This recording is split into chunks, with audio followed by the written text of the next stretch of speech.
क्यों पीछे पड़े इसके? क्या क्या इसने? ये नागिन है और मैंने इसे रूप बदलते हुए देखा है। ये कन्या नाग देवता को पूजती है। इसका हरकत भी नागिन जैसे ही है। ये विषकन्या है, विषकन्या हुजूर।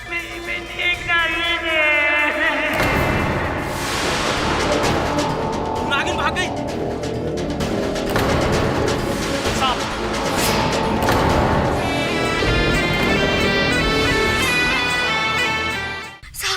साहब हमें बचा लीजिए, वो हमें मार डालेगा, हमें मार डालेगा वो। कौन मार देगा? ठाकुर उजागर सिंह। साहब पाया तो यही था, गायब कहाँ हो गया? गायब नहीं हुआ है सरपंच जी, सांप हमारे सामने ही है। यही है वो सांप जिसने ठाकुर उजागर सिंह की जान ली है।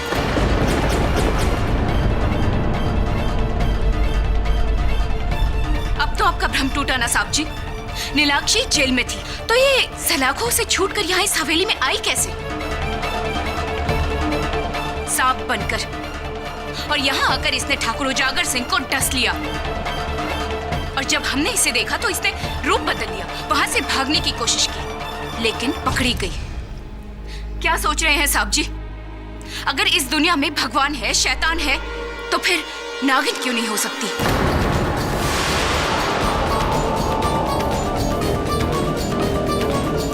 और आज नाग पंचमी भी है। मुझे तो लगता है यही नागिन है। साहब जी, मैं तो कहता हूँ इसे पिंजरे में लेकर चलते हैं।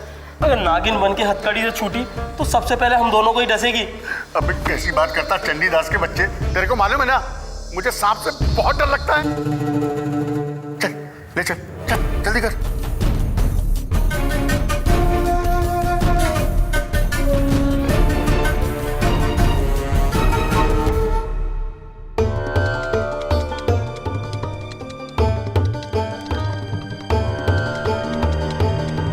क्या है सर?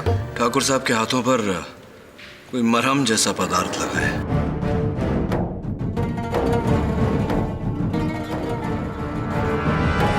जांच करवा ले वरुण।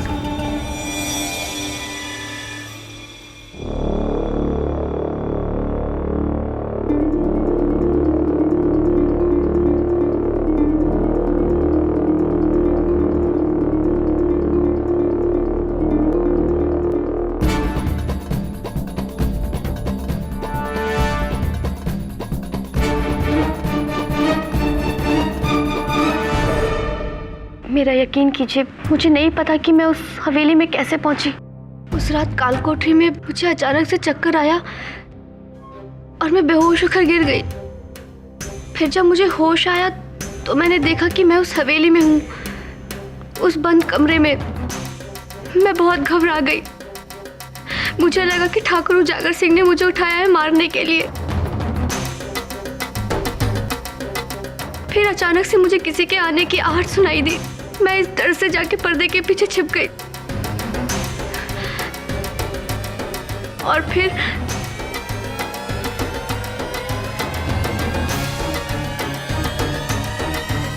गांव वालों की तरफ देखकर क्या सोच रही है कि वो तुम्हारी बात पर विश्वास कर रहे हैंगे? बिल्कुल नहीं, बिल्कुल नहीं। वो ये सोच रहे हैंगे कि तुम परसों की रात नाग पंचमी के दिन जेल की खिड़की से सांप बनकर निकली हैगी और रेंगते हुए उजागर सिंह के कमरे में चली गई हैगी और उसको डसा आएगा और उसकी जान ले ली हैगी और भागने से पहले पाठक जी ने तुमको पकड़ लिया आएगा। मैं गांव वालों की बात पे विश्वास नहीं हैगा। पूछो क्यों? क्योंकि अदालत इस बात को नहीं मानता है कि विषकन्या या नागिन जैसी कोई चीज हैगी, मगर अदालत कातिल को जरूर मानता हैगा और मेरी नजर में तुम ही कातिल हैगी। उस दिन उजागर सिंह के कमरे में कैसे गई हैगी, शाम का नाटक कैसा किया हैगा और उसको डसा कैसे हैगा मेरे को नहीं मालूम, मगर मेरी नजर में तुम ही कातिल हैगी। क्यों सरपंच साहब, बताइए। साहब अब तक तो मैं इस लड़की को निर्दोष समझता था, लेकिन कल रात जो मैंने देखा उसके बाद सच को झुठलाना बड़ा मुश्किल है। ये लड़की वाकई इच्छाधारी नागिन है।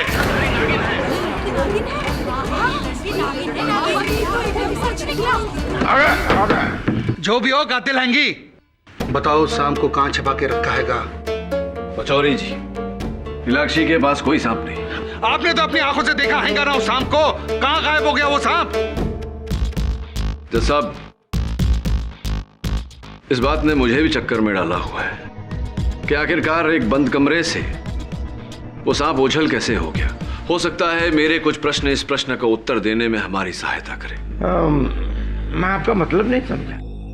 समझाता हूं योर ऑनर। इंसानों के मन में सांपों को लेकर कई भ्रम है। जैसे कि सांप सपेरे की बीन की आवाज सुनकर झूमता है। वास्तव में सांप के कान ही नहीं होते, वो बीन के इशारों की तरफ डोलता रहता है। और इस केस पर लागू होता हुआ एक भ्रम कि सांप अचानक कभी भी हमला करता है, जबकि ऐसा नहीं है योर ऑनर। सांप हमला तभी करता है जब उसे अपनी जान पर खतरे का आभास हो। मैं आपका मतलब नहीं समझा फाटक साहब। जज साहब, उजागर सिंह जी को जिस हाथ पर सांप ने डसा था, उस हाथ पर मुझे मरहम लगा हुआ मिला। मरहम के सैंपल को जब मैंने जीव विज्ञान प्रयोगशाला में परीक्षण के लिए भेजा तो मैंने पाया कि वो मरहम नेवले के बालों से, यानी कि मंगूज हेयर से बना हुआ था। मंगूज योर ऑनर, नेवला सांप का पुराना प्रतिद्वंदी। नेवला? ठाकर उजागर सिंह अपने हाथ पर नेवले की खुशबू क्यों लगाएगा? उन्होंने नहीं लगाया योर ऑनर, धोखे से उन पर लगाया गया ताकि सांप उनसे खतरा महसूस करे, उन्हें अपना शत्रु समझे और उन पर आक्रमण करे। और ऐसा ही हुआ।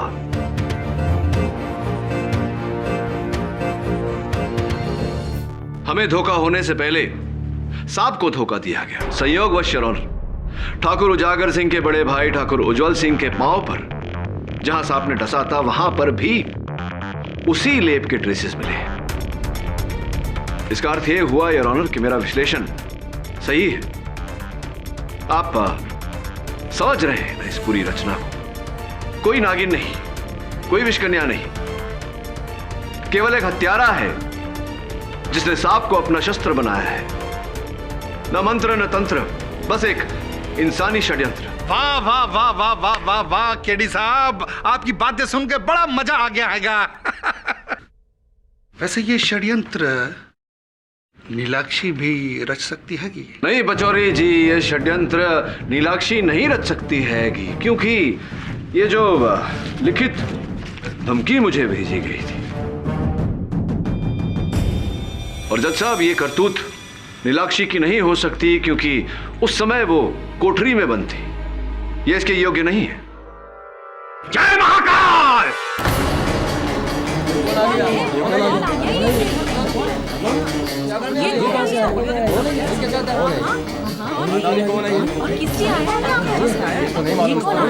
इस लड़की की योग्यता को मुझसे बेहतर कोई नहीं जानता, कोई नहीं जानता।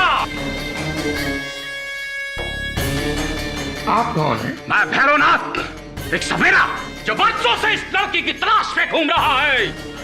रग रग से वाकिफ हूं मैं इसकी, रग रग से। महाराज, आपको जो कुछ भी कहना है यहाँ आके कहिए।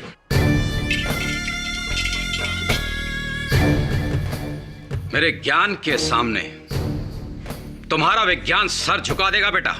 आज से 20 साल पहले जब मैं छत्तीसगढ़ के जंगलों में वास कर रहा था, मैंने एक इच्छाधारी नागिन को अपने वश में कर लिया। उसकी मणि हासिल करने के लिए वो मुझसे दया की भीख मांगने लगी, गिड़गिड़ाने लगी। जज साहब, कहने लगी मुझे छोड़ दो, मेरे 2 छोटे छोटे बच्चे हैं। भीख मांगी उसने मुझसे गिड़गिड़ाकर। दया आ गई मुझे, दिल पसीज गया मेरा। जाने दिया उसे, आजाद कर दिया हमेशा हमेशा के लिए। और उसके कुछ समय बाद छत्तीसगढ़ के जंगल में 2 लड़के शिकार करने के लिए आए। 2 नौजवान लड़के। और उस शिकार के खेल में उन्होंने उस नागिन को मार डाला और उसकी वो मणि उन्होंने हासिल कर ली। जानते हो कौन थे वो 2 नौजवान? तुम्हारे ही गांव के ठाकुर उज्जवल सिंह और उजागर सिंह। और वो नागिन कौन थे जानना चाहोगे?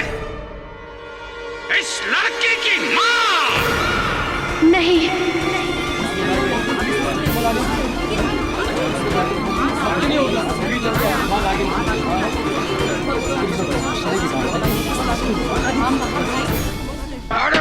इच्छाधारी नागिन की हत्या की जाती है ना, तो उस हत्यारे का प्रतिबिंब उस नागिन की आंखों में उतर आता है। नहीं, और जब इस 2 साल की लड़की ने अपनी मां की आंखों में उन हत्यारों का प्रतिबिंब देखा, तो इसका प्रतिशोध जाग उठा। इसने उसी समय अपनी मां के हत्यारों को मौत के घाट उतारने की ठान ली। जज साहब, मौत के घाट उतारने की। आज इतने सालों के बाद इसने उन 2 नौजवानों को मारकर अपनी मां की हत्या का प्रतिशोध ले लिया है। लेकिन वो नागमणि अभी से प्राप्त नहीं हुई है, और जब तक वो नागमणि से नहीं मिल जाती, जिसे ठाकुरों ने जमीन में दबा दिया था, तब तक ये इसी तरह इस गांव में मौत का तांडव करती रहेगी। मौत का तांडव। जय महाकाल।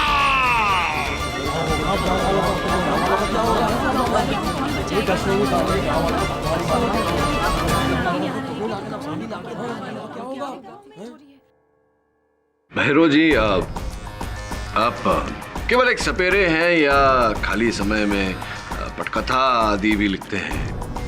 क्योंकि ये जो कथा आपने सुनाई, ये कहानी मैंने किसी याद है मुझे किसी हिंदी फिल्म में देखी थी। मूर्ख! ये कोई कथा कहानी नहीं, वास्तविकता है, वास्तविकता। इस गांव वालों का भ्रम कोई नाटक या कोई कल्पना नहीं है, सत्य है, सत्य है। ये कन्या नागिन है, नागिन। जय महाकाल। आपकी इस बात का कोई प्रमाण है आपके पास कि ये लड़की नागिन है?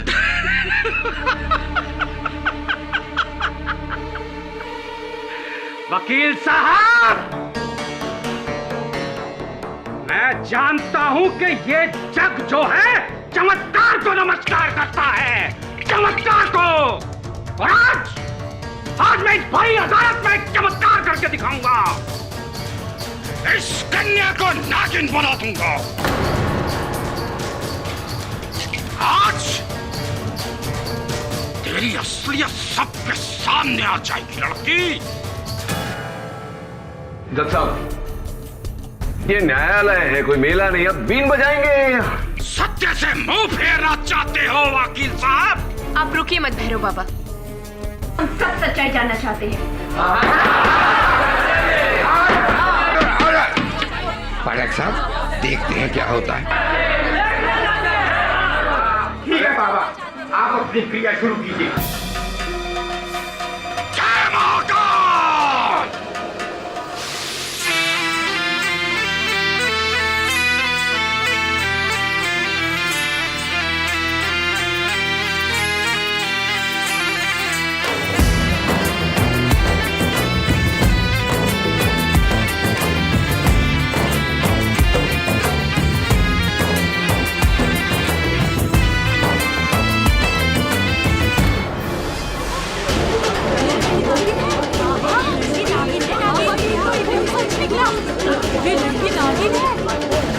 मीनाक्षी, अरे पानी लाओ।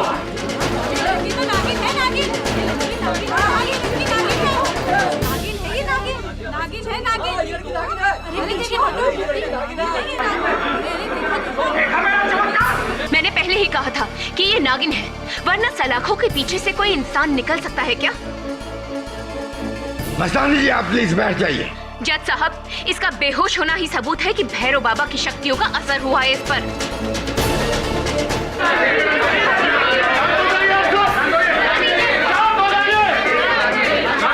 कैसी अदालत है यार, जहां नियम और अनुशासन के बदले बेलगाम बहती हुई भावनाओं को बढ़ावा दिया जा रहा है, जहां तर्क और सूझबूझ के बदले अंधविश्वास को मान्यता दी जा रही है। ये अदालत कैसी भी हैगी मिस्टर केडी? इस अदालत में भी वैसा ही इंसाफ मिलेगा आपको जैसे दूसरी अदालतों में मिलता आएगा। इंसाफ? कैसा इंसाफ? पहले से डरी हुई, सहमी हुई सी लड़की के सामने बीन बजाकर धमकी देकर उसे बेहोश करना, तमाशा करना, इन सब का खड़े होकर तमाशा देखना, इसको इंसाफ कहते हैं आप? क्या है ये? और पहले सिर्फ नागिन थी, अभी नागमणि भी जुड़ गया। मिस्टर पचौरी, मिस्टर पाठक का कहना सही है। इस केस को हमें केवल न्याय और सबूतों की रोशनी में देखना है। थैंक यू माई बाप। मिस्टर केडी जी। उजागर सिंह के लाश के सामने एक सांप देखा हैगा। जी। उसका पीछा किया हैगा तुम? जी। एक बंद कमरे में सांप घुस गया हैगा एक पर्दे के पीछे। जी जी। तो जब पर्दा हटाया तुमने, पर्दे के पीछे कौन मिला? नीलाक्षी थी। सांप किधर गायब हो गया केडी? वो सांप किधर गायब हो गया? देखिए mister Pachauri, I really don't understand. You do not understand anything mister KD. यहाँ इधर अदालत में वैर वैर वैर सांप, सांप का मालिक किधर? Bring the सांप and सांप का मालिक इधर in the court, in the अदालत. Then I agree, Neelakshi is innocent.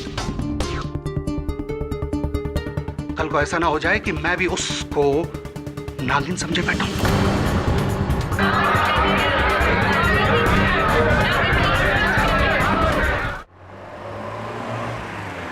Sir, जो भी हुआ उसके बाद भी मैं और आप जानते हैं कि इच्छाधारी नागिन जैसा कुछ नहीं है, लेकिन इन गांव वालों ने तो सच्चाई से मुंह मोड़ लिया। इन्हें यकीन कैसे दिलाएं सर? प्रोसिक्यूटर पचौरी की बात मानकर, जैसा कि अदालत में कहा था उन्होंने, सांप और सांप के मालिक को ढूंढ करो। और मुझे पूरा विश्वास है कि दोनों यहीं मिलेंगे, उजागर सिंह की हवेली में।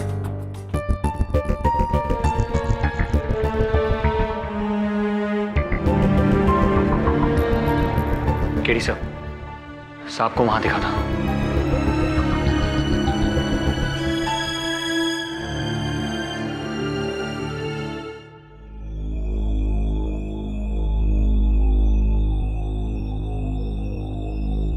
वो देख वरुण, मिट्टी में सांप के निशान। वरुण, सोचने वाली बात है कि यहां इतनी सारी मिट्टी आएगी कैसे? क्या कोई चाहता है कि हमें यहां सांप के निशान नजर आए? Possible sir.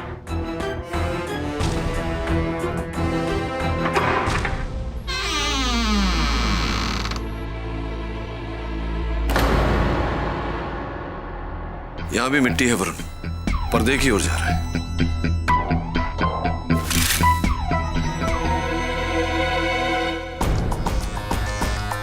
This is crazy sir. भागने का कोई जरिया ही नहीं। सांप पर्दे के पीछे जाकर गायब कहां हो गया? पर्दे में भी नहीं।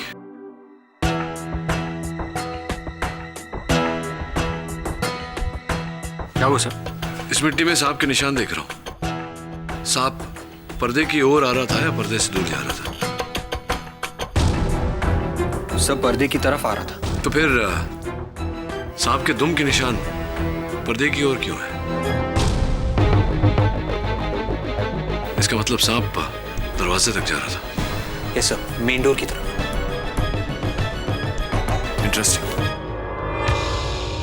नीलाक्षी, तुम अदालत में सपेरे की बीन सुनकर इस तरह बेहोश क्यों हो गई थी? पता नहीं साहब जी, अचानक से सर भारी हुआ और चक्कर आ गया। और उस रात जब तुम कोठरी में बेहोश हुई थी और अपने आप को हवेली में पाया, क्या तब भी तुम्हारा सर इसी तरह चकराया था? जी।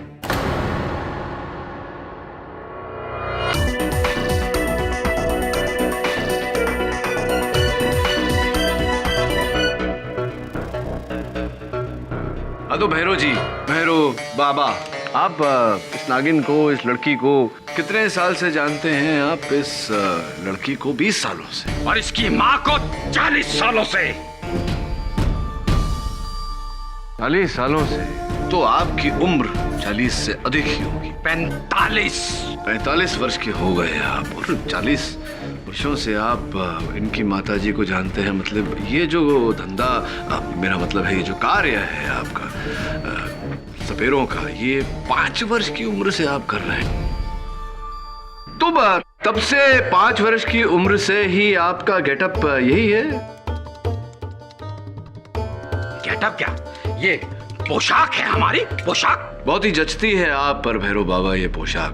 सच कहूं तो मेरा भी मन कर रहा है कि मैं भी ऐसे वाह क्या बात है। कहाँ कहाँ से सिलवाते हैं आप अपनी ये पोशाक? जरा देखें वहां, छगनलाल ड्रेस वाला इंदौर, छगनलाल ड्रेस वाला इंदौर। ये बड़ा ही नामचीन दुकान है। ये लोग ऐसे कपड़े फैंसी ड्रेस पार्टी के लिए, नाटकों के लिए इत्यादि इत्यादि किराए पर दिया करते हैं, भाड़े पर। देखिए अभी किसका बिल हो सकता है मेरे हाथों में?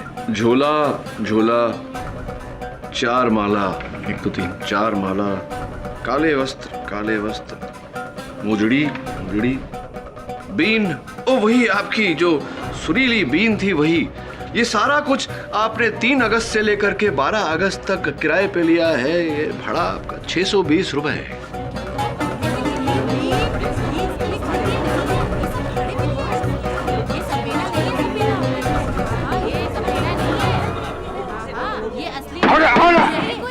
तो भैरव बाबा ये असली है, असली है सब। हाँ, लेकिन इस दाढ़ी के पीछे जो चेहरा है वो नकली है। Am I right, भैरव बाबा उर्फ बाकी चतुर्वेदी? और am I right? साहब, मैं एक एक्टर हूं साहब, एक कलाकार। जबलपुर में थिएटर करता हूं। तो वो नागमणि की कहानी, वो नागिन का कहर साहब, वो मेरी एक पेड परफॉर्मेंस थी साहब। सौदा किया गया था मुझसे, सौदा किया गया। ये भी बता दो कि ये अभिनय करने के लिए ये सौदा किसने किया था आपके साथ? 10,000 रुपए दिए थे साहब जी मुझे 2 दिन के लिए, पुजारी जी ने।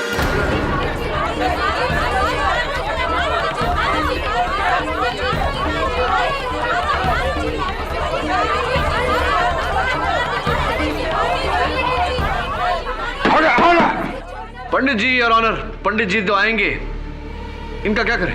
मुरलियाराम, इस पाखंडी सपेरे को फौरन हिरासत में लिया जाए।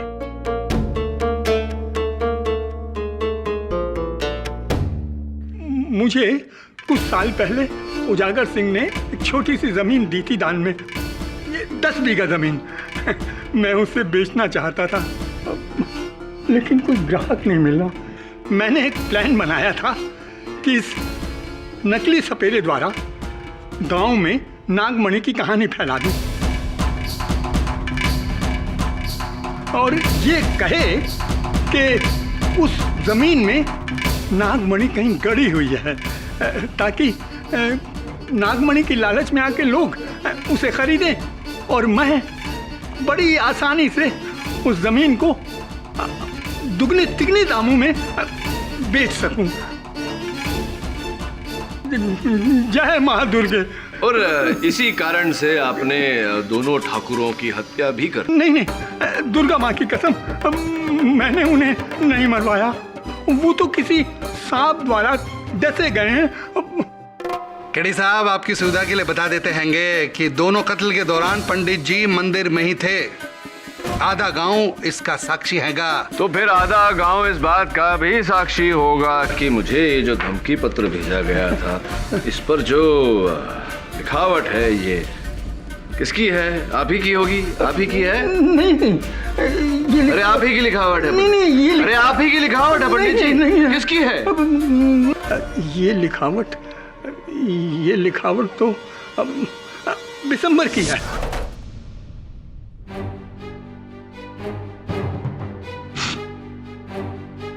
हाँ बिशंबर जी, पंडित जी का कहना है कि ये लिखावट आपकी है या नहीं? ये मेरा नहीं है, ये मैंने खिड़की से नहीं फेंका साहब। खिड़की से? मैंने तो किसी खिड़की की बात ही नहीं की। वैसे ये खिड़की से ही आया। हाँ, ये मैंने ही लिखा है, लेकिन मुझे मस्तानी ने कहा था कि लिखने के लिए।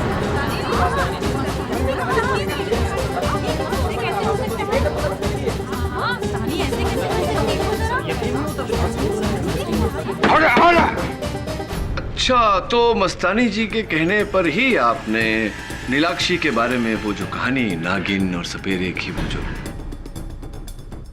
जी हाँ, वो कहानी झूठी थी।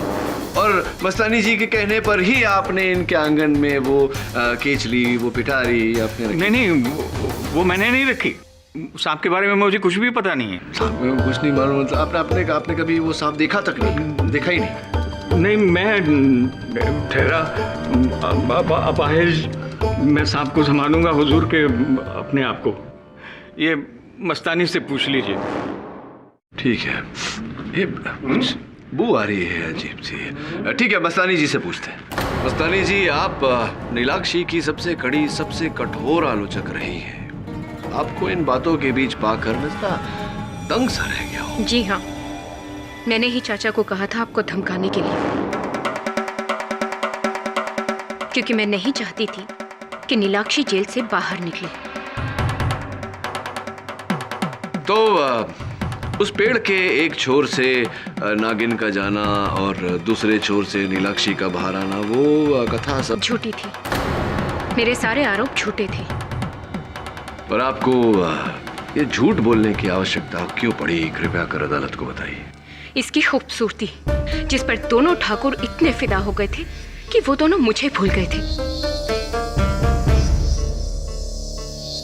जबकि मैंने इतने सालों से उन दोनों की सेवा की थी। तो इस बुरे व्यवहार के कारण ही आपने दोनों ठाकुरों को सांप से कटवा कर उन्हें मृत्यु दी? नहीं, सांप के बारे में मुझे कुछ भी नहीं पता। भला मेरे पास सांप कहाँ से आएगा? सांप भले ही ना हो, खसखस तो है। खसखस? हाँ, खसखस जो आप अपने आंगन में उगाती हैं। खसखस जिसे अगर पीस कर किसी के खाए या पेय पदार्थ में डाल दिया जाए तो व्यक्ति नशे में आ जाता है, कभी कभी बेहोश भी हो जाता है। ठीक उसी तरह जिस तरह नीलाक्षी उस दिन उस ढोंगी बाबा के बीन पर बेहोश हुई थी। हम सबको लगा कि लेकिन आप ये सब मुझे क्यों बता रहे हैं? आपको इसीलिए बता रहा हूँ क्योंकि योर ऑनर, नीलाक्षी के जेल के ग्लास में खसखस डाला गया था पीस कर, और लैब की रिपोर्ट। अब बताइए मस्तानी जी, क्यों आपने बेहोश करना चाहा नीलाक्षी को? क्या कारण था इसके पीछे? नहीं, मैंने ऐसा कुछ भी नहीं किया था, बल्कि इंस्पेक्टर रलियाराम मेरे घर आए थे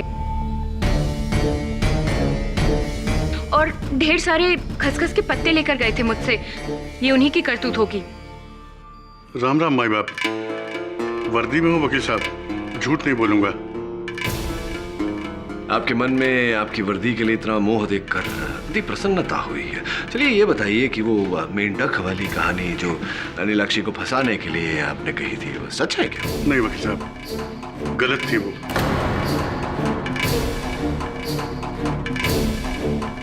इसके लिए ठाकुर उजागर सिंह ने मुझे 10,000 रुपए दिए थे साहब। और वो वाकया जब नीलाक्षी को ढोंगी सपेरे के बीन के सामने नशा चढ़ा, वो भी गलत था साहब। हमने उसको कचहरी में लाने के पहले उसके पानी में खसखस का पानी मिला दिया था वकील साहब। वर्दी में हूँ, झूठ नहीं बोलूंगा। और ये काम पुजारी जी ने करवाया था आपसे? जी वकील साहब, 8,000 रुपए दिए थे। और नागपंचमी की रात जब बेहोशी की हालत में नीलाक्षी वहाँ ठाकुर की हवेली पहुंची, वो कैसे? वर्दी में हूँ वकील साहब, झूठ नहीं बोलूंगा। उस दिन हमने हवालात में नीलाक्षी के पानी में खसखस का पानी मिला दिया था और उस कारण वो बेहोश हो गई, और मैंने और मेरे हवलदार चंडीदास ने मिलकर उसे उठाकर हवेली पहुंचा दिया था साहब।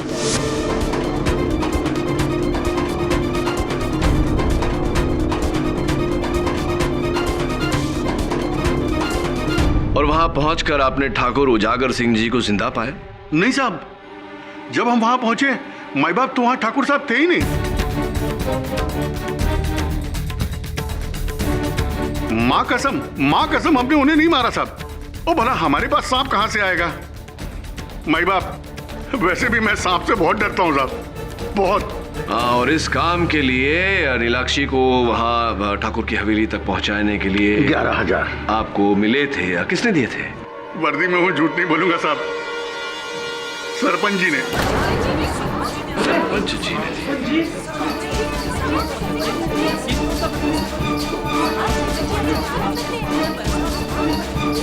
सरपंच जी, आपने नीलाक्षी को कोठरी में बेहोश करवा कर ठाकुर जी के हवेली भिजवाया? क्यों भिजवाया? क्यों किया ऐसा? अरे बोलिए ना, क्यों किया है साहब? उजागर सिंह से दुश्मनी निकालने के लिए। जज साहब, कहने को तो गांव का सरपंच मैं हूं, लेकिन चलती सिर्फ उजागर सिंह की थी। मुझे अपने पांव की जूती समझता था वो। इसलिए मैंने सोचा हरी अदालत में उजागर सिंह ने नीलाक्षी को उठवाने की धमकी तो दे ही डाली है। अगर मैं नीलाक्षी को हवेली पहुंचा देता हूं तो आप उसे गिरफ्तार कर लेंगे। इसलिए यह काम मैंने रलिया राम से करवाया। तो इसीलिए बदला लेने के लिए आपने ठाकुर उजागर सिंह जी को। केडी साहब, इनके पास सांप नहीं हैगा। ये कहां से उजागर सिंह जी की जान ले सकते हैंगे? हाँ, मेरे पास सांप कहां से आया? और वैसे मैं खुद आपके साथ हवेली गया था जब उजागर सिंह की लाश मिली थी। सुन लिया ना केडी साहब? अब बताइए, आपने 6 लोगों पर उंगलियां उठाई है। इन 6 लोगों ने माना कि कोई गलत कांड किया जरूर हैगा, जिसके लिए कानून जरूर सजा देगा। लेकिन ठाकुरों की मौत इन 6 में से किसी ने तो की थी, है ना? और केडी साहब, इन 6 लोगों के पास सांप नहीं हैगा, और ना ही ये सबूत हैगा कि इनके पास सांप हैगा, और ना ये नागिन हैंगे या नाग हैंगे। फिर कौन हो सकता हैगा? बताइए केडी साहब, और कौन हो सकता हैगा केडी साहब? आपकी मुवक्किल नीलाक्षी जी हैंगी।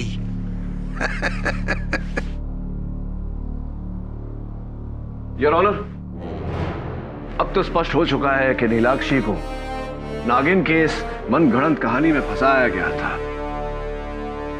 वो केचली और वो पिटारी भी इसके घर पर छोड़ी गई थी, इनकी नहीं थी। जी, लेकिन ये काम किसका है? अभी तक तो किसी ने इस अपराध को कबूल नहीं किया। जज साहब, हम नागिन के पड़ाव से लेकर इंसानों तक तो पहुंच गए, और ये मेरा विश्वास नहीं, मेरा दावा भी है कि बहुत जल्द हम उन इंसानों में हत्यारा भी ढूंढ निकालेंगे। आज की कार्रवाई यहीं पर समाप्त होती है। कल सुबह 10 बजे अदालत की कार्रवाई फिर शुरू होगी। और हां, तब तक के लिए इंस्पेक्टर रलिया राम, हवलदार चंडीदास, पुजारी पुरोहित, सरपंच लहरी सिंह और अभिनेता बांके चतुर्वेदी को उनकी गैर कानूनी हरकतों के लिए हिरासत में लिया जाता है, और बशंबर दास और मस्तानी को कड़ी चेतावनी देकर छोड़ा जाता है। जी जमान, मैंने तो सिर्फ जमीन। चुप कीजिए पुजारी जी। जज के आदेश को टोकने की हिम्मत कैसे की आपने? आइंदा अगर आपने बेवक्त मुंह खोला तो आपकी सजा को और बढ़ा दूंगा, समझे? जय मां दुर्गे। अदालत बर्खास्त की जाती है। जय मां दुर्गे।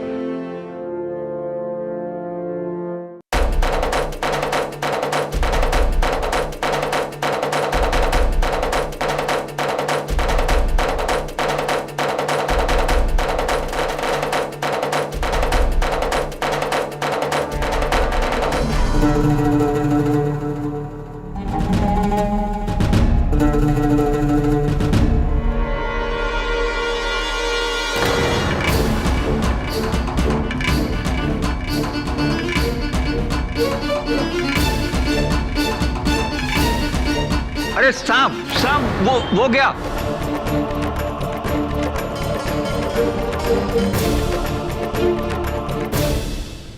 अदालत की कार्रवाई शुरू की जाए।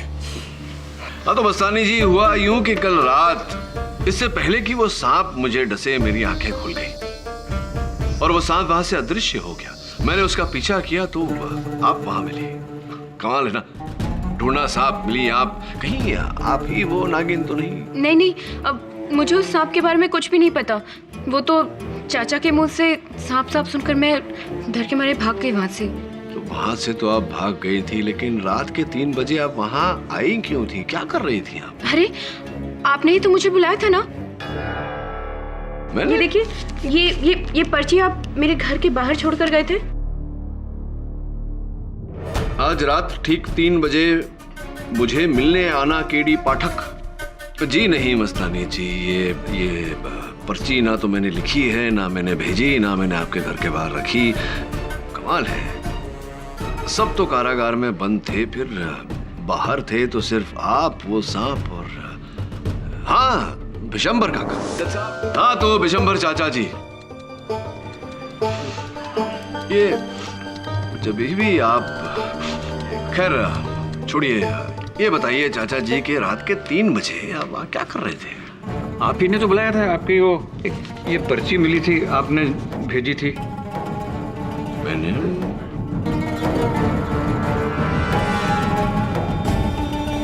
आज रात के ठीक 3 बजे मुझसे मिलने आना एडी पाठक का। स्पष्ट है चाचा जी कि ये न मैंने लिखा है न मैंने भेजी है। कौन हो सकता है जो आपको और मस्तानी जी को इस केस में फंसाने की चेष्टा कर रहे हैं? क्या लगता है आपको, कौन हो सकता है? पता नहीं बेटा, मैं तो बाल बाल बच गया उसके सांप के काटने से। वो मेरी आंखों के सामने झाड़ी में चला गया और वहां से गायब।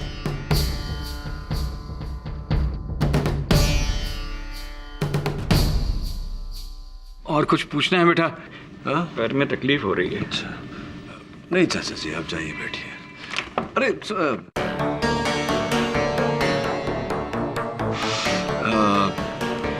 मैं ये पूछना चाह रहा था आपसे कि आप तो ठाकुरों की हवेली के रखवाले हैं, तो कभी भी किसी भी समय जहां आप चाहें आ जा सकते हैं, छूट है पूरी आपको, है ना? हाँ हाँ। तो ठाकुरों के कमरे में भी, ठाकुर उजागर सिंह और ठाकुर उज्जवल सिंह के कमरे में भी आना जाना। तो आप कहना क्या चाहते हो? क्या मैंने वो सांप वहां पे छोड़ा? हाँ, ये इस बात की संभावना है चाचा जी। अरे लेकिन मैं वो सांप कहां से लाऊंगा और उसको भगाऊंगा कैसे? मैं ठहरा एक लाचार बूढ़ा अपाहिज, अपने आप को संभालूं या सांप को पालूं?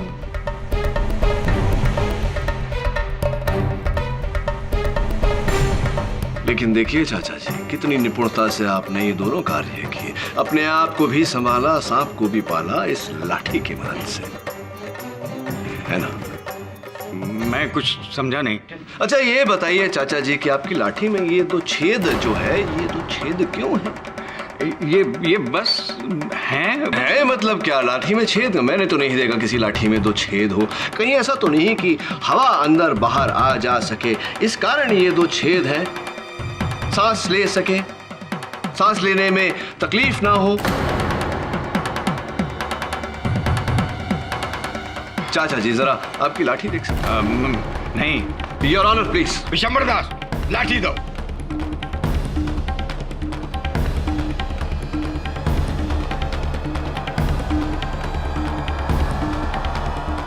नीचे दीजिए। आप यहाँ लाइए हाथ। ये पत्र आपके जगह।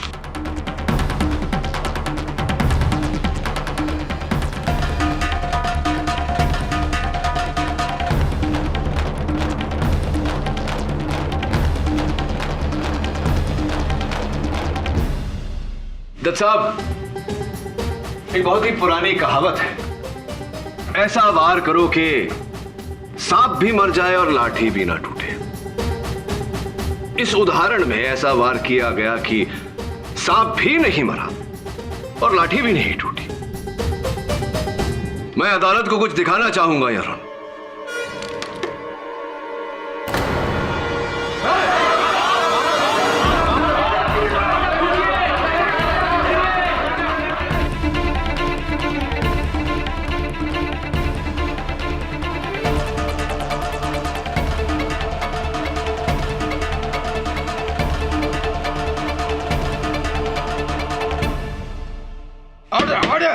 पचौरी साहब,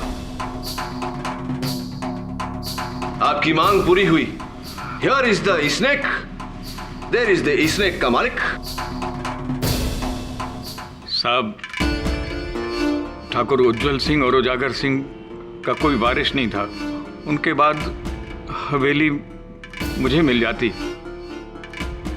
एक तो उन दोनों भाइयों की नीलाक्षी पर बुरी नजर थी और दूसरी तरफ गांव वाले नीलाक्षी को नागिन समझते थे। यही बात देखकर कि मैंने एक षड्यंत्र रचा और एक जहरीला नाग खरीद लाया। उसको मैंने अपनी इस लाठी में पाला और उसको सिखाया कि कहीं भी नेवले की गंध मिले तो वो उसे जा करके डस ले और फिर वापस लाठी में आ जाए। तुम यहाँ क्यों आए?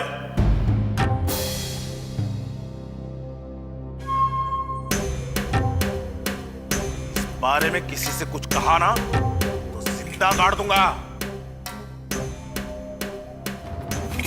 पानी लेके आओ।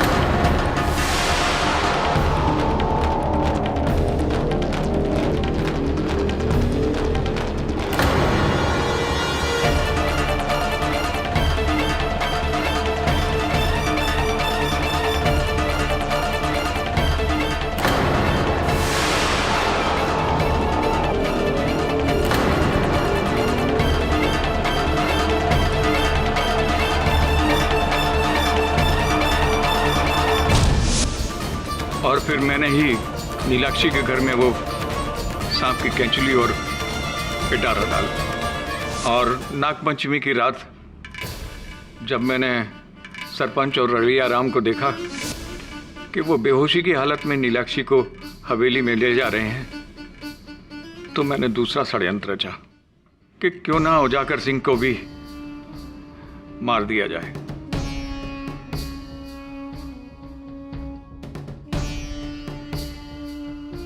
और फिर मैं नीलाक्षी के पास गया और अपने सांप को आज़ाद कर दिया। गंध पाकर सांप उजागर सिंह की तरफ गया और जब सबकी नज़र नीलाक्षी और निशान पर थी, तब मैंने सांप को वापस लाठी में ले लिया ताकि कोई उसे ढूंढ ना पाए। विशंबर चाचा जी, मुझे मारने का प्रयास भी शायद आप ही ने। कल रात मैंने आपको भी मारने की कोशिश की थी। ये कहावत भी सही है माई बाप कि ऊपर वाले की लाठी में आवाज नहीं होती, लेकिन जब पड़ती है तो बस। ये अदालत विशंबरनाथ को ठाकुर उज्जवल सिंह और ठाकुर उजागर सिंह के कत्ल के जुर्म में गिरफ्तार करने का हुक्म देती है और कुमारी नीलाक्षी को बाइज्जत बरी करती है। The case is closed. जय मां दुर्गा।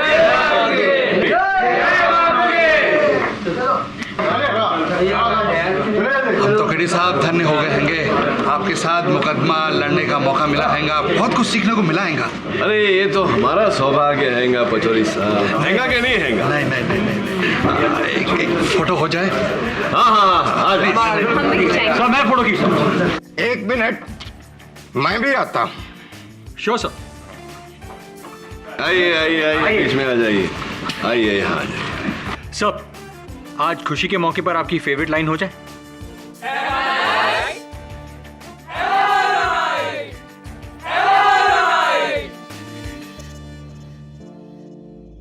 ना ही वो मेरी लाइफ में आती, ना ही मेरी बीवी माया का शक मुझ पे बढ़ता जाता है, और ना ही वो इस तरह से रिएक्ट करती है। किसकी बात कर रहे हैं आप?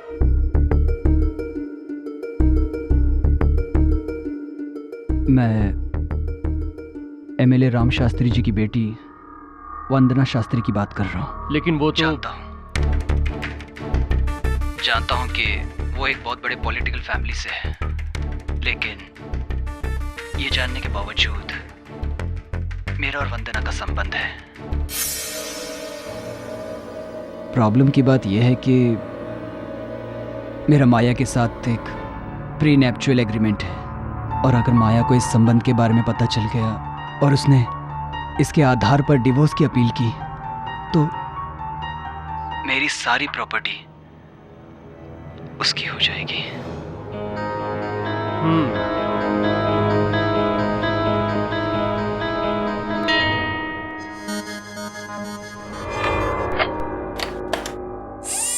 थैंक्स मिस्टर हर्ष, ये अच्छी बात है कि आप सेल्फ रियलाइजेशन की तरफ बढ़ रहे हैं। इसी रास्ते पे चलिए। वैसे तो डॉक्टर कपूर, आप पर मुझे सबसे ज़्यादा भरोसा है, लेकिन फिर भी हमारी ये बातचीत। You don't worry at all, ये मेरे पास पूरी तरह से सुरक्षित रहेगा। तुम बिल्कुल भी चिंता मत करो। Thank you doctor. You welcome. See you. Deepika,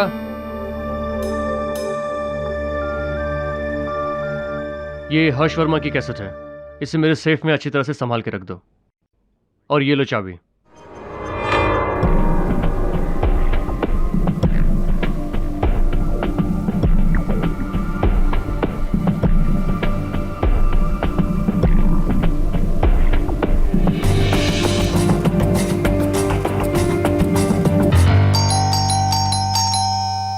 एक मिनट, खोल रही हूँ ना।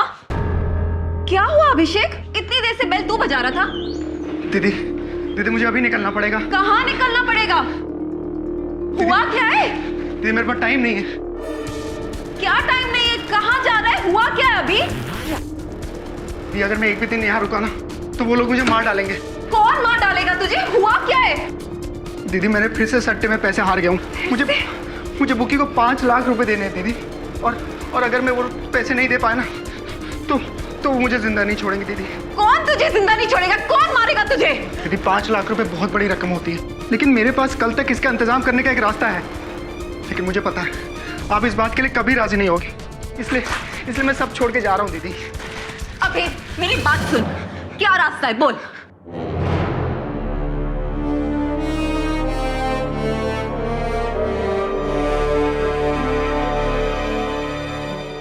डॉक्टर देवेंद्र कपूर। डॉक्टर देवेंद्र कपूर? हाँ दीदी, डॉक्टर देवेंद्र कपूर इस शहर के सबसे बड़े साइकियाट्रिस्ट हैं और तुम उनके क्लिनिक में काम करती हो दीदी। तुम्हारे बिना मेरी मदद कोई नहीं कर सकता है। पर मैं क्या कर सकती हूँ? दीदी मुझे उनके सेफ की चाबी चाहिए। उनके सेफ की चाबी? उसका क्या करेगा तू? दीदी मैं आपको समझा नहीं सकता हूँ, पर वो सेफ की चाबी सिर्फ वही चीज है जो मेरी जान बचा सकती है। दीदी प्लीज। अभिषेक, मैं डॉक्टर कपूर को धोखा नहीं दे सकती। That's it। ठीक है, मत दो धोखा। ठीक है, मत दो धोखा, लेकिन अपने भाई के लिए सिर्फ इतना काम करना, मुर्दा घर में अपने भाई की लाश की शिनाख्त के लिए जरूर आना, बस। अभिषेक रुक ना।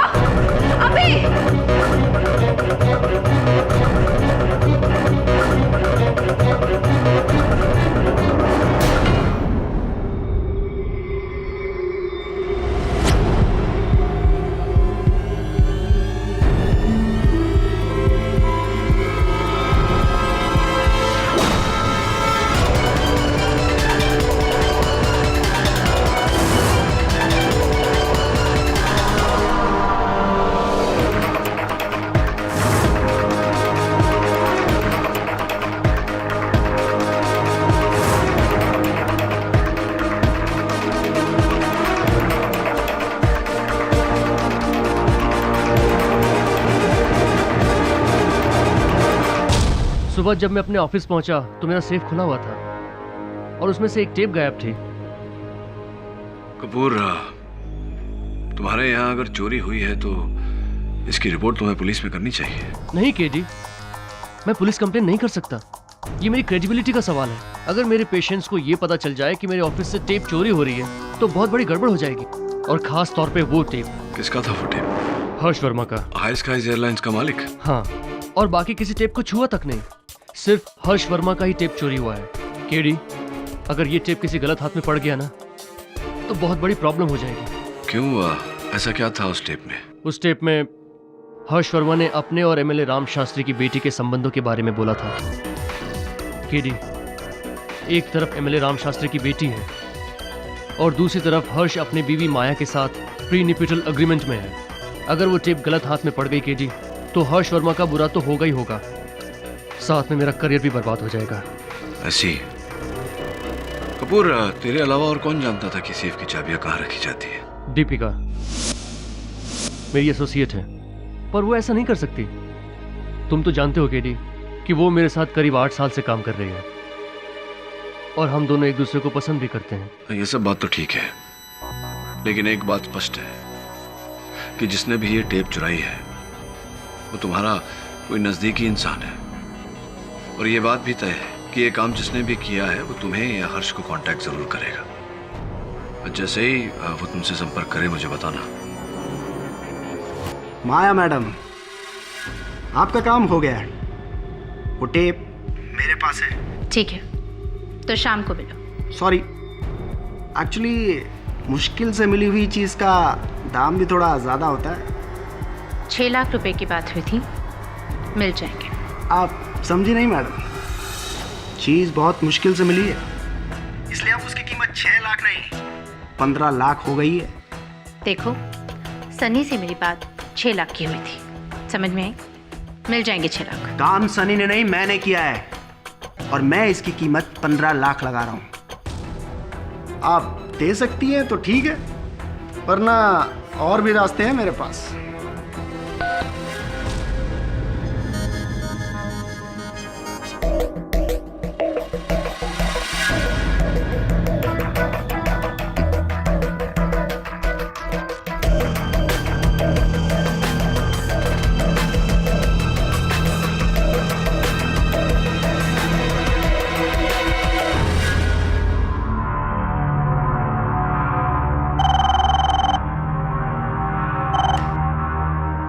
यस, डॉक्टर देवेंद्र कपूर के क्लिनिक से आए हैं, अंदर भेज दीजिए उन्हें।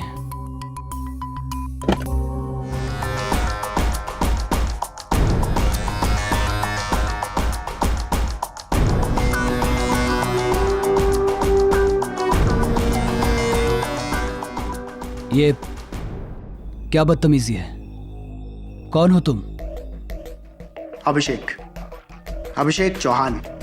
तो क्या चाहिए तुम्हें? 40 लाख। व्हाट? दिमाग खराब हो गया तुम्हारा? मेरा तो नहीं हुआ, लेकिन तुम्हारा जरूर होने वाला है। उठो और निकलो यहां से, नहीं तो मुझे पुलिस को बुलाना पड़ेगा।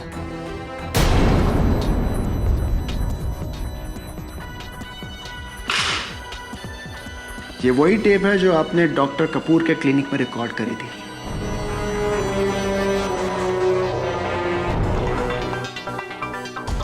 ये तुम्हें कहां से मिला? अरे, मैंने आपको बताया ना, मुझे डॉक्टर देवेंद्र कपूर ने भेजा है। तो जाहिर सी बात है, ये टेप भी मुझे उन्हीं ने दी होगी। ये सिर्फ कॉपी है, ओरिजिनल की कीमत सिर्फ 40 लाख। हाँ कपूर, बोल। तुम ठीक कह रहे थे केडी। उसने हर्ष वर्मा को कांटेक्ट किया और उसे 40 लाख रुपए की डिमांड की। हर्ष अभी अभी मेरे ऑफिस आया था। वो तो यही समझ रहा है कि इन सब में मैं भी इन्वॉल्व हूँ। वो व्यक्ति है कौन? अभिषेक चौहान, मेरी एसोसिएट दीपिका का छोटा भाई। लेकिन दीपिका मेरे साथ ऐसा नहीं कर सकती, वो मुझे धोखा नहीं दे सकती। ये सब अभिषेक चौहान का काम है, उसके भाई का। एक नंबर का लफंगा है वो। मैं वो टेप लेने जा रहा हूँ केडी। मुझे हर हाल में वो टेप चाहिए, चाहे उसके लिए मुझे कुछ भी करना पड़े। नहीं कपूर देख, ऐसा चल वरुण, इससे पहले कि कोई अनर्थ हो जाए। कहां से? दीपिका के घर चल।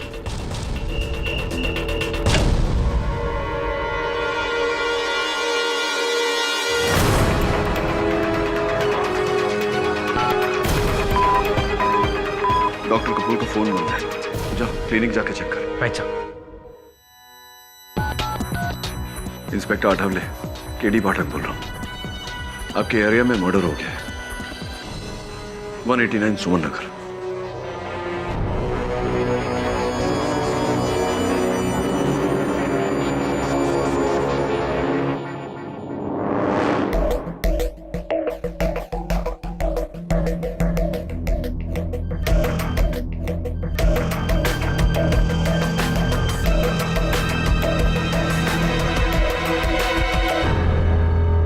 क्या बेवकूफी की तुमने कपूर?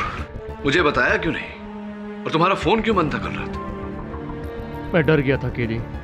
ये सच है कि कल रात को मैं अभिषेक के घर गया था, लेकिन वहां पहुंचने से पहले ही उसका खून हो चुका था। तुम्हें उसके घर जाने की जरूरत क्या थी? पुलिस को बताना चाहिए था कि उसने तुम्हारे कैबिन से वो टेप चोरी किया, हर्ष को ब्लैकमेल करने के लिए। नहीं केडी, मैं ऐसा नहीं कर सकता। मैं किसी की बात किसी को नहीं बता सकता। ये मेरे प्रोफेशनल एथिक्स के खिलाफ है। मैंने उसका खून नहीं किया। मैं सच कह रहा हूं केडी, मैंने अभिषेक को नहीं मारा। योर ऑनर, 6 अक्टूबर रात 9 बजे अभिषेक चौहान का पॉइंट ब्लैंक रेंज से बेरहमी से कत्ल कर दिया जाता है। पुलिस को वहां पर डॉक्टर कपूर के फिंगरप्रिंट्स मिलते हैं, लेकिन डॉक्टर कपूर का ये कहना है कि वो वहां पर अभिषेक से सिर्फ बातें करने गए थे, इन्होंने अभिषेक का खून नहीं किया। जी, ये बिल्कुल सच है सर कि मैं अभिषेक चौहान से मिलने जरूर गया था, लेकिन मैंने उसका खून नहीं किया। चलिए डॉक्टर साहब, हम आपकी बात मान लेते हैं। अब आप कोर्ट को ये बताने का कष्ट करेंगे कि ऐसी क्या जरूरी बात थी जिसके लिए आपको अभिषेक के घर जाना पड़ा।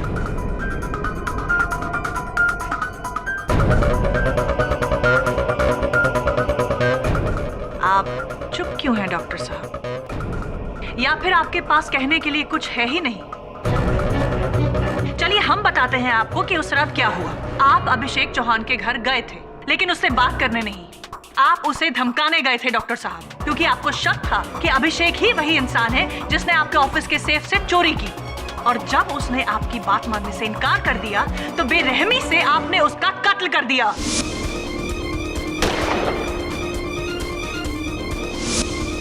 आई ऑब्जेक्ट योर ऑनर। प्रोसिक्यूशन मेरे मुवक्किल पर निराधार आरोप लगा रहा है। इनके पास इस बात का कोई प्रमाण नहीं कि मेरे मुवक्किल ने उस रात गोली चलाई थी।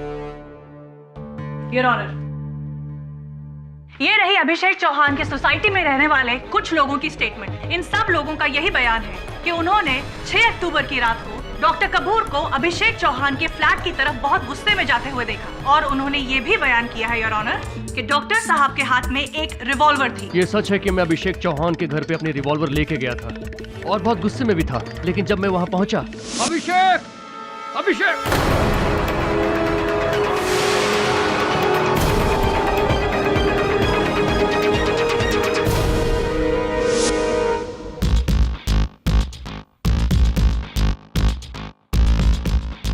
योर ऑनर, ये झूठ बोल रहे हैं, और इसी बात की पुष्टि करने के लिए मैं इंस्पेक्टर आठवले को डॉक में बुलाना चाहूंगी। इजाजत।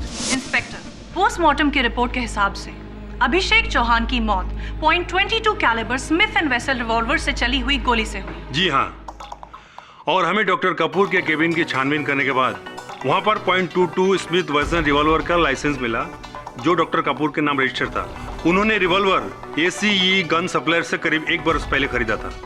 जब हमने डॉक्टर कपूर से पूछताछ की तो उन्होंने बताया कि वो गन खाड़ी में फेंक दी। खाड़ी में फेंक दी? योर ऑनर, मतलब एक वो एविडेंस जिससे ये साबित हो सकता था कि कातिल डॉक्टर कपूर हैं, उन्होंने खाड़ी में फेंक दी। वेरी इंटेलिजेंट, प्लान मर्डर है ये तो। योर ऑनर, अभिषेक की लाश देखकर मैं बहुत घबरा गया था।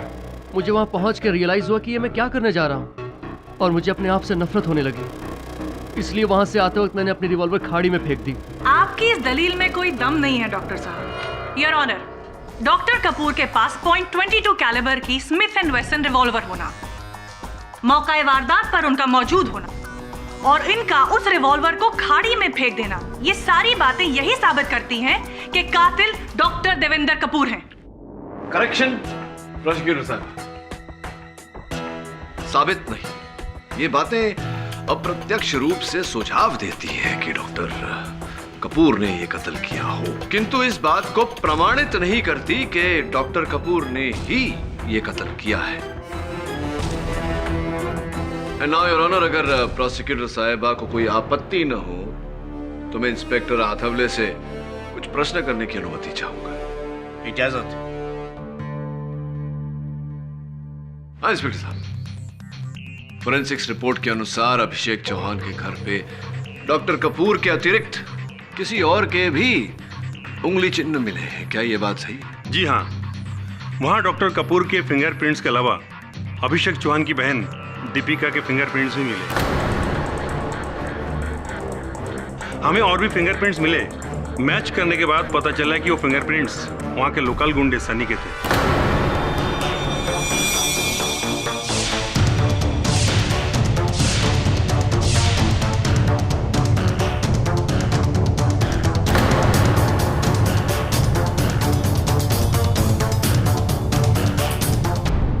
जी, मैं अभिषेक के घर गया था, लेकिन रात 9 बजे नहीं, उससे काफी घंटे पहले, जब अभिषेक घर पे था ही नहीं। क्या करने गए थे आप अभिषेक के घर?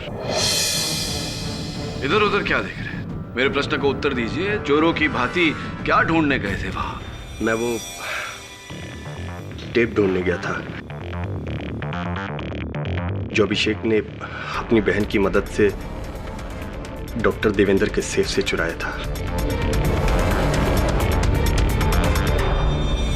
ये आप किस टेप की बात कर रहे हैं? जी वो मुझे हर्ष वर्मा की पत्नी माया वर्मा ने बताया था कि उनके पति डॉक्टर कपूर के यहाँ कुछ ट्रीटमेंट के लिए जाते हैं, जहाँ ट्रीटमेंट के लिए डॉक्टर कपूर अपने हर पेशेंट की एक वीडियो बनाते हैं और उस वीडियो में हर पेशेंट अपने बारे में सब कुछ बताता है। उन्हें वो टेप चाहिए था और उसके लिए उन्होंने मुझे 6 लाख रुपए देने की बात कही।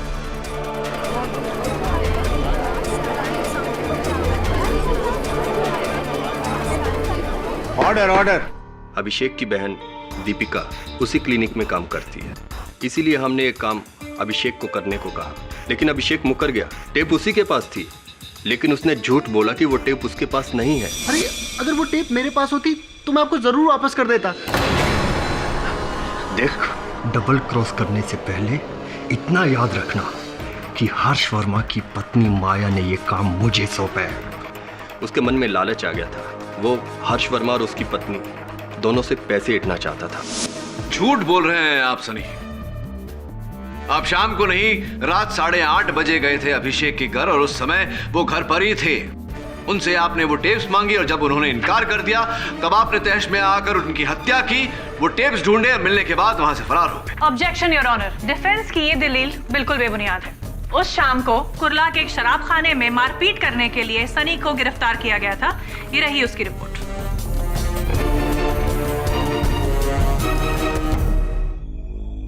योर ऑनर, सनी ने अपने कथन में हर्ष वर्मा की पत्नी माया वर्मा का नाम लिया। मैं पूछताछ करने के लिए उन्हें कटघरे में बुलाने की अनुमति चाहता हूं। इजाजत। मिसेस वर्मा, सनी ने अपने कथन में बताया कि आप ही ने उसे वो डॉक्टर कपूर से वो टेप चुराने का काम दिया था और उस काम के लिए आप उसे 6 लाख रुपए देने को तैयार थी। सही है? जी ये सच है। मेरे पति हर्ष वर्मा का ट्रीटमेंट डॉक्टर कपूर कर रहे थे और ट्रीटमेंट के दौरान उनका साइको एनालिसिस किया जा रहा था। मुझे बस वो टेप चाहिए था। और ऐसा करने के लिए आपने एक अपराधी की सहायता ली?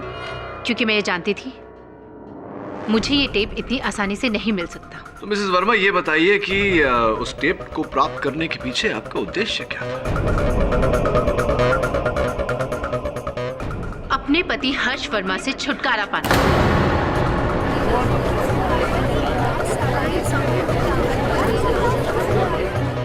Order order. जज साहब, मैं अपने पति की असलियत अदालत के सामने लाना चाहती थी ताकि मैं जल्द से जल्द डिवोर्स फाइल कर सकूं।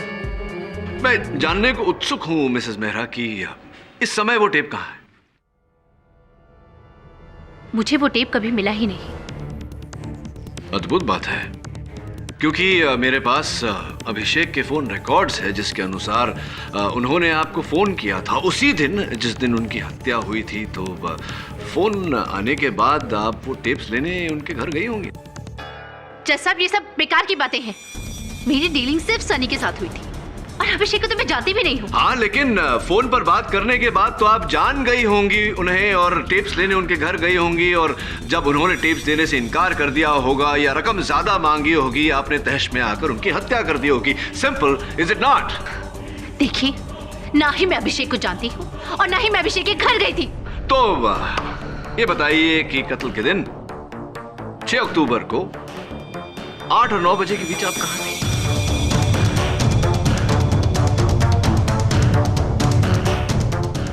बताइए मिसेस मेहरा, 6 अक्टूबर को 8 और 9 के बीच आप कहाँ थी? मैं अपने घर पर ही थी। इस बात का कोई साक्ष्य है योर ऑनर? इनके घर के नौकर गोपाल का यह स्टेटमेंट, जिससे ये साबित होता है कि रात 8 से 9 बजे के बीच मिसेस वर्मा अपने ही घर पर थी। डिफेंस लॉयर इस अदालत का वक्त बर्बाद कर रहे हैं योर ऑनर। सारे सबूत और हालात ये साबित करते हैं कि अभिषेक चौहान के कातिल डॉक्टर देवेंद्र कपूर हैं। योर ऑनर,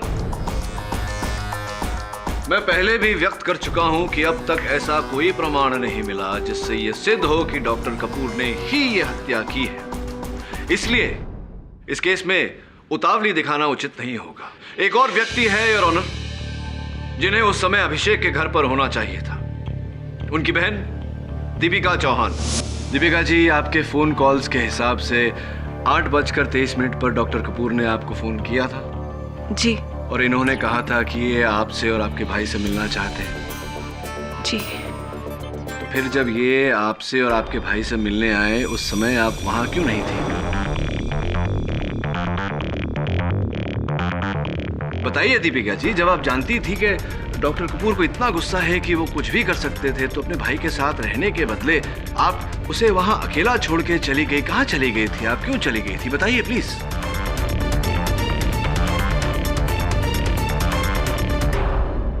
जब डॉक्टर कपूर का फोन आया तो उस समय अभिषेक घर पे नहीं था। मैंने अभिषेक को बहुत फोन लगाया, पर उसका फोन स्विच ऑफ आ रहा था। मुझे कुछ समझ नहीं आया कि मैं क्या करूं, इसलिए मैं अभिषेक को ढूंढने उसके दोस्त कबीर के घर गई, पर अभिषेक वहां पे भी नहीं था। मैं वहां से घर आ गई, और जैसे मैं घर आई मैंने देखा कि अभिषेक को किसी ने गोली मार दी है।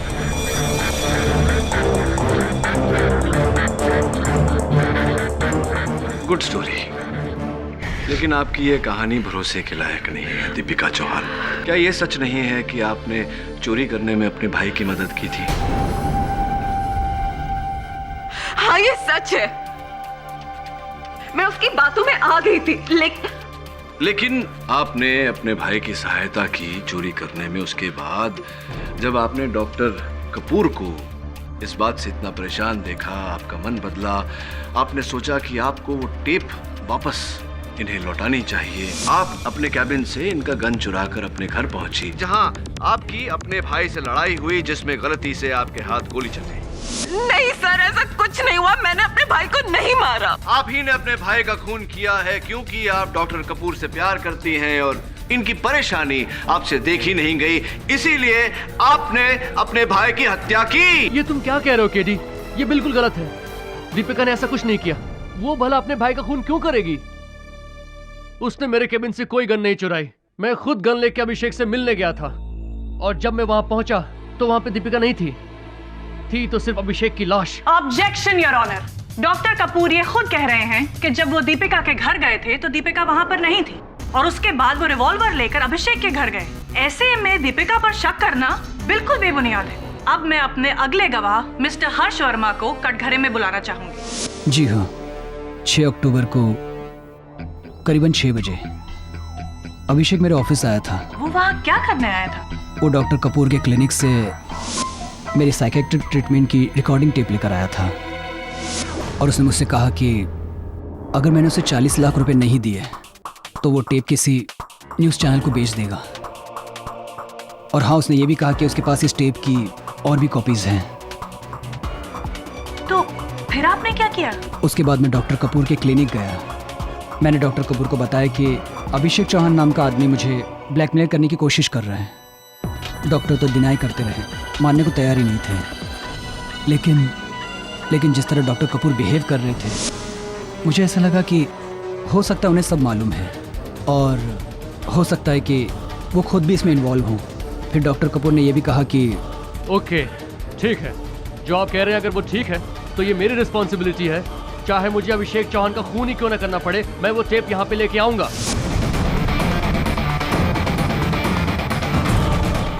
Thank you mister Verma.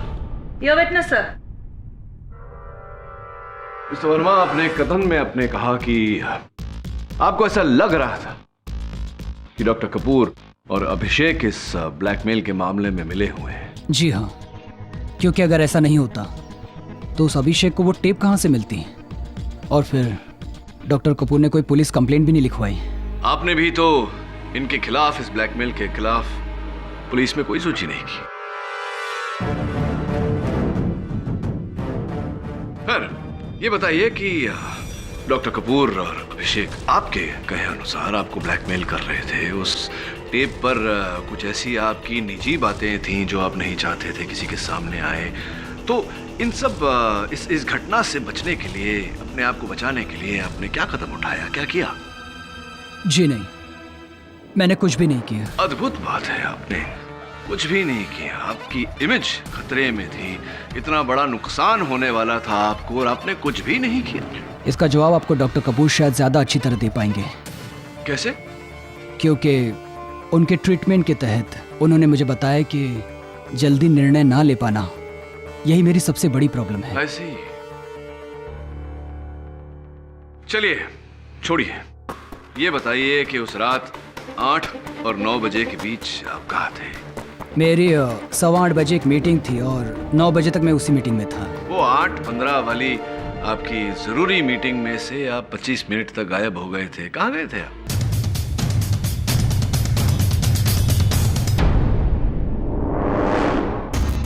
मैं शायद वॉशरूम गया होऊंगा। योर ऑनर, उस मीटिंग में बड़ी बड़ी एयरलाइन के ओनर्स मौजूद थे, जिन सब का ये साइन स्टेटमेंट है कि हर्ष वर्मा ने वो मीटिंग अटेंड की थी।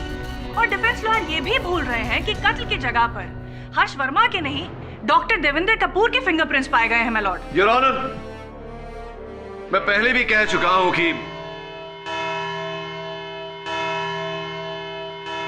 यह अदालत कल तक के लिए मुलतवी की जाती है। केडी साहब, क्या लगता है आपको जिस किसी ने भी अनुराग का खून किया है, क्या उसे टेप की कॉपीज मिली होंगी? ये तो कहना मुश्किल है वरुण, लेकिन एक बात तो तय है कि हत्या उन टेप्स की वजह से ही हुई है। 4 लोग हो सकते हैं। एक हर्ष वर्मा खुद, दूसरी उनकी पत्नी माया जो उनसे घृणा करती है, उनका पोल खोलना चाहती थी। तीसरा सनी, 6 लाख रुपयों का लालच, और चौथी दीपिका चौहान।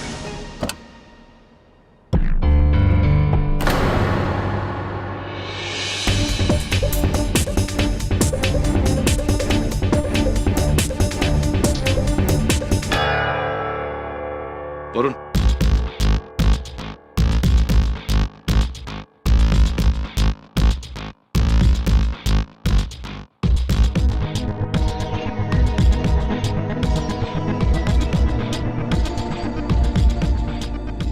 अभिषेक चौहान कौन सी गाड़ी चलाता था? हाँ तो मिस्टर वर्मा, वो 8:15 वाली आपकी जरूरी मीटिंग में से आप 25 मिनट तक गायब हो गए थे। कहाँ गए थे आप? मैंने आपको बताया था ना, मैं शायद वॉशरूम गया होऊंगा। शायद आप वॉशरूम गए थे?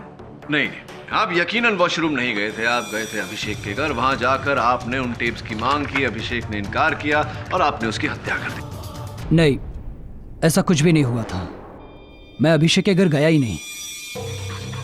ताज्जुब की बात है कि अगर आप अभिषेक के घर नहीं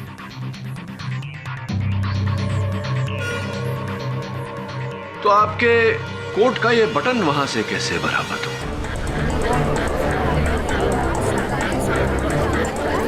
और इस बटन में लगा हुआ जो धागा है, इसका दूसरा छोर आपके उस जैकेट पर लगा हुआ है जो 7 अक्टूबर को आपने अपने टेलर के पास भेजा था बटन लगवाने। ये क्या मजाक है? मजाक नहीं है मिस्टर वर्मा, ये वास्तविकता है। और इस वास्तविकता का लिखित प्रमाण जज साहब की मेज पर रखा हुआ है। अब बताइए, आप अभिषेक के घर गए थे या नहीं? मैं माफी चाहता हूं, मैंने अदालत से झूठ बोला। मैं अभिषेक के घर गया था और मेरी उससे हाथापाई भी हुई, लेकिन मैंने उसका खून नहीं किया। लेकिन हाँ, जब मैं उससे धमकाकर उसके घर से बाहर आ रहा था तो मैंने दीपिका जी को अंदर जाते हुए देखा। जी, जब मुझे अभिषेक कहीं भी नहीं मिला तो मैं वापस घर आ गई। हाँ, और जब आप वापस घर आई और आपको अभिषेक घर पर ही मिले तो आप दोनों के बीच में बहस हुई। आपने उनसे वो टेप मांगी, उन्होंने इनकार कर दिया और आपने उनकी हत्या कर दी। मैं आपको कितनी बार बोल चुकी हूँ कि मैंने अपने भाई का खून नहीं किया। अगर मैंने अपने भाई को मारा होता तो मैं खुद पुलिस के सामने जाकर अपने आप को सरेंडर कर देती, लेकिन डॉक्टर कपूर को कभी भी फंसने नहीं देती। मैं जानती थी कि अगर डॉक्टर कपूर हमारे घर आए तो उनके और अभिषेक के बीच में झगड़ा हो जाएगा, जो कि मैं नहीं चाहती थी। इसीलिए मैं डॉक्टर कपूर को समझाने के लिए उनकी क्लिनिक की तरफ निकल गई। वेट अ मिनट, मैंने उस रात माया को हमारी सोसाइटी में एंटर करते हुए देखा था। क्या पता ये खून माया ने किया हो? ये लड़की झूठ बोल रही है। जब मैं कभी अभिषेक के घर गई ही नहीं, तो इसने मेरी कार कैसे देख ली वहां पर? और इस बात का प्रमाण मैं पहले ही कोर्ट में दे चुकी हूँ योर ऑनर। और इसी प्रमाण की जांच पड़ताल करने के लिए मैं माया जी के गृह सेवक गोपाल को कटघरे में बुलाने की अनुमति चाहता हूँ योर ऑनर। इजाजत। गोपाल जी, आपने पुलिस को दिए बयान में कहा था कि आपकी मेम साहब उस रात 6 अक्टूबर की रात को 8 और 9 बजे के बीच घर पर ही थी। हाँ, कहा था। गोपाल काका, क्या सचमुच घर पर थी वो? Objection your honour. Defence lawyer ये किस तरह के सवाल कर रहे हैं? योर ऑनर, दीपिका जी ने अदालत में अपने कथन में बताया कि उन्होंने माया जी को उनकी गाड़ी में उस सोसाइटी के अंदर जाते हुए देखा। तो या तो दीपिका जी झूठ बोल रहे हैं या गोपाल काका, ये जानना जरूरी है कि कौन झूठ बोल रहा है ताकि उसके झूठ की उसे सख्त से सख्त सजा दी जाए। Objection sustain. Thank you your honour. हाँ बताइए गोपाल जी, क्या 6 अक्टूबर की रात को आपकी मेम साहब रात 8 और 9 बजे के बीच घर पर थी या नहीं?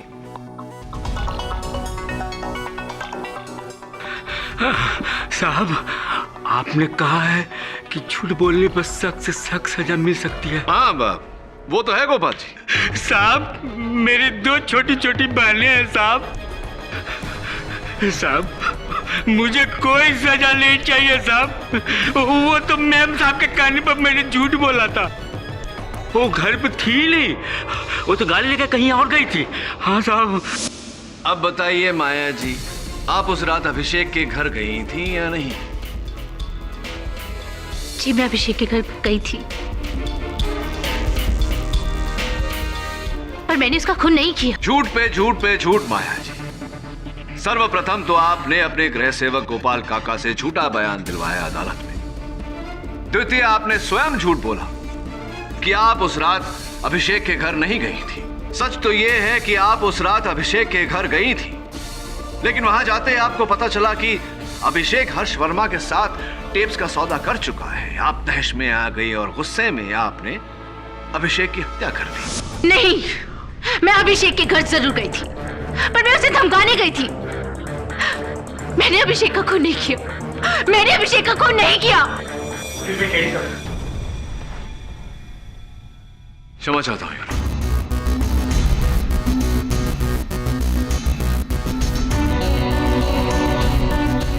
योर ऑनर, अभी अभी इस केस से जुड़ा एक बहुत ही महत्वपूर्ण सच मेरे सामने आया है। इसीलिए मैं अदालत से आग्रह करता हूं कि मुझे एमएलए राम शास्त्री की सुपुत्री वंदना शास्त्री को अदालत में कटघरे में बुलाने की अनुमति दी जाए।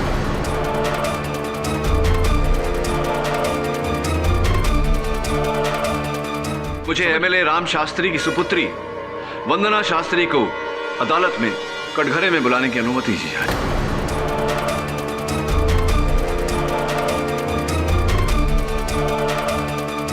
योर ऑनर, मुझे ये समझ में नहीं आ रहा है कि डिफेंस लॉयर इस केस को कौन सा रुख देना चाह रहे हैं। वंदना शास्त्री का इस केस से दूर दूर से कोई लेना देना नहीं है। उतना ही लेना देना है योर ऑनर जितना कि यहां बैठे बाकी गवाहों का। केरी, प्लीज, तुम ये सब। डॉक्टर कपूर, क्षमा चाहता हूं, लेकिन इस मोड़ पर मुझे ये बात अदालत के सामने रखनी ही पड़ेगी। ये तुम क्या कह रहे हो केडी? योर ऑनर, इस केस की शुरुआत से जिस टेप का जिक्र हो रहा है, वो टेप जिसके लिए अभिषेक की हत्या की गई, उस टेप पर हर्ष वर्मा और वंदना शास्त्री के नाजायज संबंध की कथा है।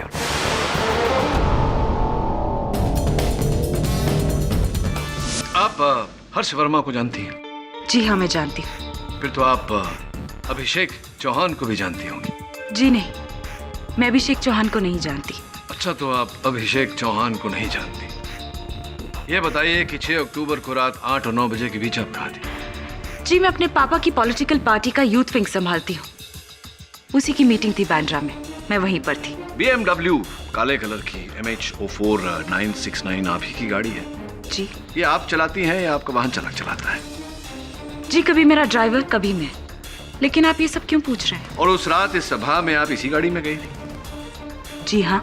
बहुत बहुत धन्यवाद आपका कि आपने इतनी सहनशीलता से मेरे हर प्रश्न का उत्तर दिया।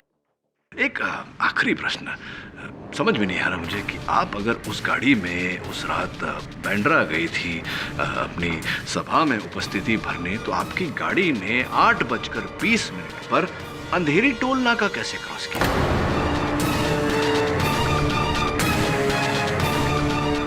ये कैसे हो सकता है? ऐसा हुआ है, जैसा कि मैंने कहा, आपकी गाड़ी ब्लैक कलर BMW MH04 969 8:20 पर अंधेरी टोल नाका क्रॉस कर रही थी, और इस बात की सूची योर ऑनर आपकी मेज पर है, पर इनकी गाड़ी का नंबर भी।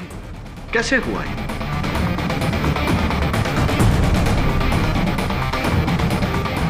हो सकता है कि मैं अंधेरी गई होंगी किसी मीटिंग के लिए। किसके साथ थी आपकी मीटिंग? अभिषेक चौहान के साथ? क्या बेकार की बात कर रहे हैं आप? मैं आपसे पहले भी कह चुकी हूँ कि मैं अभिषेक चौहान को नहीं जानती। अद्भुत। अगर आप अभिषेक चौहान को जानती भी नहीं तो आपकी गाड़ी का यह टोल रसीद अभिषेक चौहान जी के घर से कैसे उठाया गया? बताइए मिस वंदना शास्त्री, आपकी गाड़ी के टोल का रसीद अभिषेक चौहान के घर से कैसे पाया गया? मुझे नहीं पता कि ये टोल रसीद वहां कैसे पहुंची। मैं बताता हूं आपको। 6 अक्टूबर की रात आप अपने काले कलर की BMW में बैठी, अंधेरी टोल नाका क्रॉस करके आप अभिषेक चौहान के घर पहुंची, उन टेप्स को हासिल करने जिन टेप्स पर आपकी और मिस्टर वर्मा की कहानी दर्ज थी, और इसी के चलते आपने अभिषेक की हत्या कर दी। क्या बकवास कर रहे हैं आप? आप जानते भी हैं कि आप किससे बात कर रहे हैं? भली भांति जानता हूं कि मैं MLA श्री राम शास्त्री की सुपुत्री वंदना शास्त्री, जो यूथ विंग पॉलिटिकल पार्टी के अध्यक्ष हैं, उन्हीं से बात कर रहा हूं। क्या आपके पास .22 स्मिथ एंड वेसन रिवॉल्वर है? जी है। क्या आपने अपने रिवॉल्वर को कुछ ही समय पहले मनक गन सर्विसेज के पास सर्विसिंग के लिए भेजा? वो तो ईयरली सर्विसिंग के लिए दी थी। ईयरली सर्विसिंग के लिए भेजा था योर ऑनर, और ईयरली सर्विसिंग के बाद जब गन लौटती है तो उसे एक बार फायर किया जाता है, ये जानने के लिए कि गन ठीक से चल रही है, उचित कंडीशन में है या नहीं। ऐसा ही ट्रायल फायर इनकी .22 स्मिथ एंड वेसन से किया गया है, और बैलिस्टिक्स का यह कहना है योर ऑनर कि इनकी चलाई हुई वो गोली और स्वर्गीय अभिषेक चौहान के मृत शरीर से पाई गई घातक गोली दोनों मेल खाती है। एंड योर ऑनर, पोस्टमार्टम के दौरान अभिषेक के मृत शरीर से जो गोली बरामद हुई थी, वो गोली वंदना के रिवॉल्वर से चली है।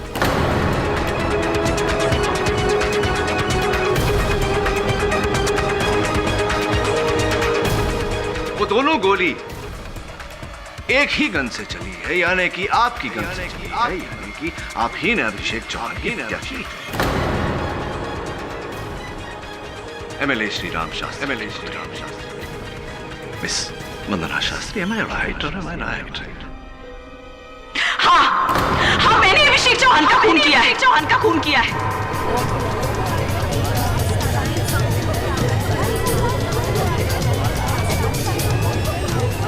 Order order. लेकिन मैं वहां अभिषेक चौहान का खून करने नहीं गई थी। मैं तो मेरे पास हर्ष का फोन आया था कि अभिषेक चौहान नाम के किसी ब्लैकमेलर के पास वो टेप है जो उन्होंने डॉक्टर कपूर के क्लिनिक पे रिकॉर्ड किया था, और उन्होंने वहां मेरा जिक्र किया था। मैं बहुत घबरा गई थी कि अगर ये टेप सबके सामने आ गई तो मेरे पॉलिटिकल करियर पर असर पड़ सकता है।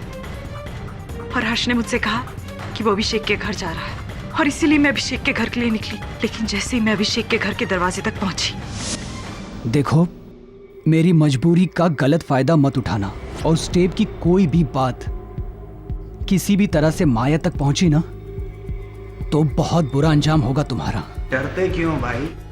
हैं? बीवी चली गई तो वो MLA की बेटी है ना वंदना तुम्हारे साथ। अरे तुम्हें किस बात की कमी है भाई? वंदना से मेरा कोई लेना देना नहीं है। मेरा मतलब सिर्फ माया से है। माया मेरी पत्नी है, वंदना कोई नहीं, समझा? वंदना जैसी लड़कियां मेरे काम आती हैं। तुम्हें कल 40 की जगह 50 लाख मिल जाएंगे, लेकिन याद रखना, कोई चालाकी नहीं चाहिए।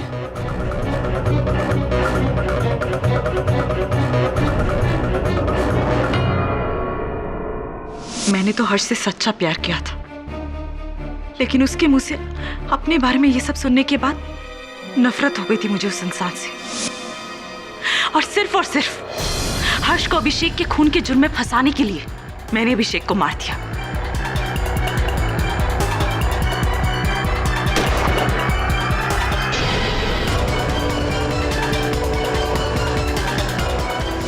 मुझे तो यही लगा कि हर्ष को अभिषेक के खून के जुर्म में सजा मिल जाएगी, लेकिन बदकिस्मती से डॉक्टर कपूर उसके बाद वहां पहुंच गए। Thank you miss Vandana Shastri. The defence rest your honour. सारे सबूतों के मद्देनजर और वंदना शास्त्री के इकबालिया बयान के बाद यह अदालत डॉक्टर देवेंद्र कपूर को बाइज्जत बरी करती है और वंदना शास्त्री पर अभिषेक चौहान के कत्ल का मुकदमा चलाने का हुक्म देती है। The case is closed.